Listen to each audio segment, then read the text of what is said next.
Notre B, c'est... On connaît ça, on va voir. Racine de 2. Racine de 2. 3. On calcule ça, on fait quoi? Plus. Ici, tous ceux qui sont ici, là, on calcule à la machine. Ça fait 2 fois 3, 6. Accompagné de la racine de 2. On est d'accord. Plus quoi? Plus 9. Ça va? Là, on fait quoi? Ouais? 11 ans. Plus 6 racine de 2. Ça, tout le monde connaît, non? Maintenant, regardez ce qui va se passer. Hein? Voilà. Regardez ce qui va se passer. Qu'est-ce qui va se passer? Là, quand tu sais calculer ce modèle d'exercice là, d'accord? Tu maîtrises ce modèle d'exercice là. Parfois, là, ce modèle d'exercice même se retrouve dans une parenthèse. Je vais prendre un exemple. Quand tu as une grande racine, tu as un exercice, il y a un devoir. D'accord? Tu peux avoir une grande racine comme ça. On donne quoi? Ils vont dire, par exemple, là, on appelle ça grand X, par exemple. Appelons ça grand X. Grand X, là. Ils vont mettre 11 plus quoi? 6 racines de quoi? 2 à l'intérieur. Suivez ça bien. Suivez ça là bien. Ça veut dire qu'on donne un exercice dans lequel, d'accord, une grande racine, par exemple, et puis à l'intérieur de la racine, là, il y a un élément qui est composé. Par exemple, qui est 11 plus 6 racines de 2. Est-ce que vous voyez? Je tiens à préciser. À chaque fois quand tu as ce modèle d'exercice là, à l'intérieur là, très souvent tu as à calculer. Lui qui est à l'intérieur de la grande racine là, d'accord? Très souvent tu l'as déjà calculé dans l'exercice. Dans l'exercice là, il y a une question que tu as déjà dépassé, par exemple ça là. Tu as déjà calculé. Maintenant, ils vont te dire écris X simplement. Ils vont te dire écris. Est-ce qu'ils voient? Écris X simplement. Voici X là qui est là. X là, si tu remarques, tu vas avoir une grande barre de fraction comme ça. Dans X, d'accord? Maintenant, à l'intérieur de X là, il y a un élément qui est composé que tu as déjà calculé dans les questions précédentes. Est-ce qu'ils voient? Donc, est-ce qu'on a calculé lui là? Est-ce qu'il y a une réponse qu'on a trouvée qui donne lui qui est dedans? Est-ce qu'il voit non? Donc, à chaque fois quand tu es dans un exercice, il y a une grande racine comme ça, vers la fin on écrit simplement. D'accord? Lui qui est à l'intérieur là, très souvent là, tu l'as déjà calculé. Très souvent il est comme ça au carré.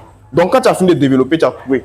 Donc lui là, tu le remplaces 11 plus 6 racines de 2 là. Tu le remplaces par lui là. Ainsi, vous voyez. Donc, je garde la grande racine. Première étape, je garde toujours la grande racine là. Deuxième étape, lui qui est ici, 11 plus 6 racines de 2 là. C'est lui qui est à l'intérieur, non? On le remplace par quoi? Par racine de 2 plus 3 le tout au carré. Parce que c'est racine de 2 plus 3 le tout au carré là. C'est ça qui a donné quoi? 11 plus 6 racines de 2. Est-ce que vous voyez? Donc, on le remplace par quoi? Racine de quoi? 2 plus quoi? 3 carré comme ça. Carré là, là-dessus, hein? Est-ce que vous voyez la première étape? Ça va? Voilà. Donc, c'est lui là, lui qui est dedans en ce moment. La racine, on ne l'a pas touché. Donc, lui qui est dedans, on l'a remplacé par racine de 2 plus 3 carré. Deuxième étape. Quand tu remplaces par son élément qui était au carré là, le carré là annule la racine. Donc ce carré là annule la racine. Quand le carré annule la racine, ça sort valeur absolue. Quand le carré annule la racine, ça sort toujours valeur absolue. Pourquoi ça sort valeur absolue de lui qui est dedans? Il y a pas un exemple. Quand tu as racine de 3 au carré, qu'est-ce qui se passe? Le carré annule la racine, il va rester quoi? Il va rester 3 seulement, on est d'accord? Mais ici, là, si vous remarquez, quand le carré annule la racine, là, ça sort valeur absolue de lui qui est dedans. Pourquoi? Parce que lui qui est dedans, d'accord, c'est un élément composé. C'est un nombre composé. En d'autres termes, c'est un nombre réel. Donc, ici, écrit comme ça. Quand le carré annule la racine, là, on écrit valeur absolue comme ça. Plus quoi? Plus 3. Ça va? Ils sont en train de venir. 1. Ils ont donné une expression comme ça. 2. On dit de l'écrire simplement. Pour l'écrire simplement, là, comme il y a une grande racine là, je remplace lui qui est dedans là. 11 plus quoi? 6 racines de 2 là. Par l'élément qu'on a calculé. Lui qui est là, on a remplacé par lui là. Ça va? Ça, c'est la première étape. Maintenant, quand le carré annule la racine, on met carré là, hein? Quand le carré annule la racine, il va rester quoi? Normalement, il devrait rester lui qui est dedans là seulement. Normalement. Comme de toute façon, lui là, il est. Mais il va rester quoi? Valeur. On va mettre 2 bas comme ça. Valeur absolue. Donc, valeur absolue de racine de 2 plus 3. Est-ce qu'ils voient même? Ils comprennent, non? Voilà. Maintenant, à partir d'ici là, on doit chercher à savoir, quand tu as une valeur absolue là, on doit chercher à savoir si tu es positif ou bien si tu es négatif.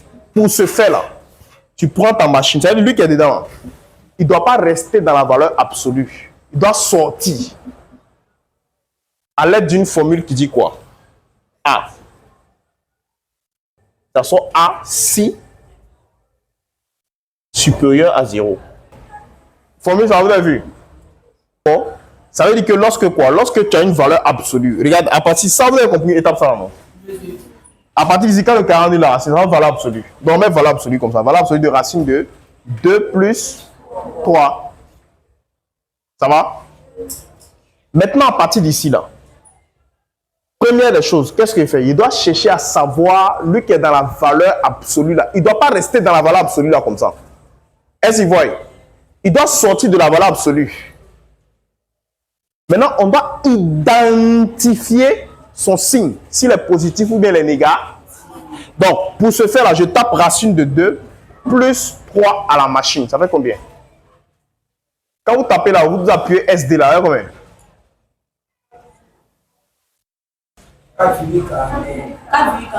4,41. L'objectif de ce que vous avez tapé là, c'est de vérifier son signe. Hein? 4,41 que vous avez tapé là, son signe là, c'est quoi? Ton signe là, c'est soit plus ou bien moins. On est d'accord? 4,41, son signe, c'est quoi? Plus. Est-ce qu'on est d'accord? D'accord? Quand il n'y a rien à sa gauche là, c'est plus. On est d'accord? Bien. Si c'était moins, ils allaient mettre moins 4,48. Donc, ici, son signe, c'est plus. Donc, lui qui est dans ça veut dire que lui qui est dans la valeur absolue là, son signe est positif. Suivez ça bien. Hein? Réveillez-vous, suivez bien. Lui qui est dans la valeur absolue là, son signe est positif. Comme son signe est positif, comment on a fait pour savoir si son signe est positif? On a pris racine de 2 plus 3, on a tapé à la machine. On a appuyé le SD, bouton SD là. Ça fait quoi? 4,41. Donc, 4,41, son signe c'est quoi? Plus. Donc, ça veut dire que tout ce qui est dedans là est positif. Ça va? Donc, comme lui qui est dedans est positif là, alors il sort de la même manière. Sans changement. Sans qu'on le change. Donc, on met égal maintenant, tout simplement là. Racine de quoi? 2 plus quoi? Est-ce que vous voyez? Pourquoi il est sorti de la valeur absolue simplement? À cause du fait qu'il est positif. Regardez, on dit quand tu es quoi? Tout simplement, tu es positif là. Dans une valeur absolue. Quand on dit positif, ça veut dire que A est plus grand que 0. Ça, on appelle ça positif. Quand tu es positif là, dans une valeur absolue, tu sens la même chose là. Donc, quand tu es dans une valeur absolue, tu es positif là. Alors, on enlève la valeur absolue sur toi. Est-ce qu'ils voient? Mais on ne met plus quoi? On recopie tout simplement comme ça. Racine de 2 plus quoi? Est-ce qu'ils voient? On prend le cas seulement avec quoi? Le cas où il est positif d'abord. Après, si vous comprenez positif là, on passe à négatif. 1. On a fait quoi? On a remplacé là par son équivalent. Le carré là, il reste valeur absolue. Troisième, maintenant, quoi? Comme il est positif là, ils sont la même chose. C'est tout. C'est ça qu'on appelle écrit simplement X. Est-ce qu'on comprend?